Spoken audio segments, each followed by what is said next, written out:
In the early days, though, people used to do things differently. For example, the notion of analysis of the algorithms was in fact kind of invented in 1969 by Donald Knuth, who gave a lecture with the same title. Interestingly, you can watch a reenactment of older Donald Knuth giving the same lecture, trying to capture the atmosphere of those days. So in that lecture, he actually comes up with the name analysis of the algorithms, defines best case, average case, and the worst case analysis. So the example that he uses is that finding the minimum or the maximum, I don't remember exactly, of n elements. You can write a simple code, but then you could try to analyze this algorithm in many different ways. And he talks about how he sees himself not as a mathematician anymore, but as like a computer scientist. And the reason he mentions why he invented or thought about this analysis of the algorithms was because he knew about 20 sorting algorithms. So let's pause here for a moment. So at the time, people usually would solve a given problem in one way. So you have a problem, you think about it, you come up with a smart way to solve it, and that's that. In fact, back in the day, people will not typically do proofs of correctness. In other words, you would just write a code and then you look at it and convince yourself that it's correct. Or if somebody else points out a bug, then you say, oh yes, there is a bug, and you would fix it. But Robert Floyd invented or introduced this notion that you could actually mathematically prove that certain algorithms are correct. And then later, Knuth kind of expanded this idea to talk about the analysis. Can we reason about the running time of an algorithm? And from there on, this topic of analysis of algorithm took over. People started to use these notions of omega or uses of O notation, and at some point there were lots of sloppiness that people were confused about. We're confusing theta and omega and O notation. So they would, for example, say that this algorithm is not good because the O of n is squared, and which technically does not mean an algorithm is bad, because a linear algorithm is also O of n squared. But I digress.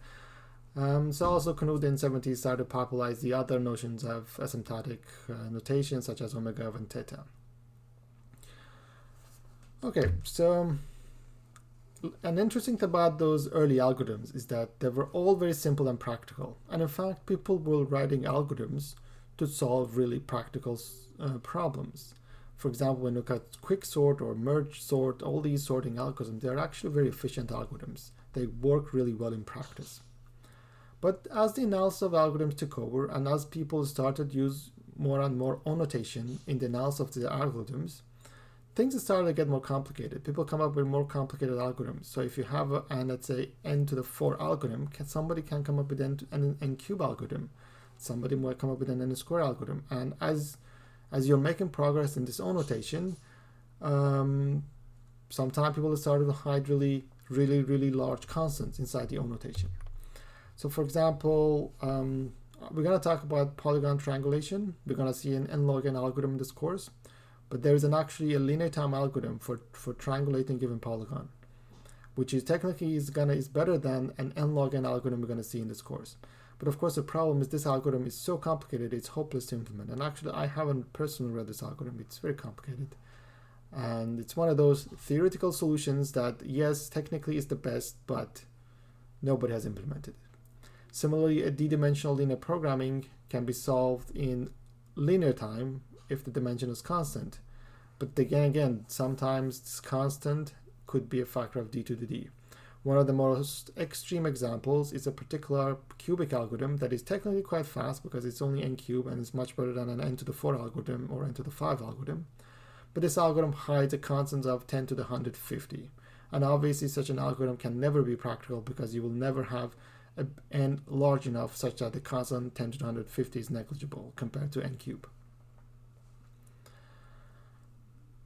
The short version of the story here is that okay, and I forgot, there is also simplex algorithm. There's the flip side. There's a theoretically bad algorithm such as simplex for linear programming that is worst case exponential. From a point of view worst case algorithm, this is very bad, but in practice it's very good. So now we have both sides of the coin. We have algorithms that are very good in theory, but they're very bad in practice, and there are algorithms that are very bad in theory and they're good in practice. So in other words, we have a gap between theory and practice. And this gap is the result of maturity of computer science. If we only restrict ourselves to very simple algorithms, then there is no gap between theory and practice. But as we continue to solve more and more complex problems, obviously, since we're hiding some constant inside the notation, obviously there will be some cases where there's a big gap between theory and practice. Now the question is what to do about this gap.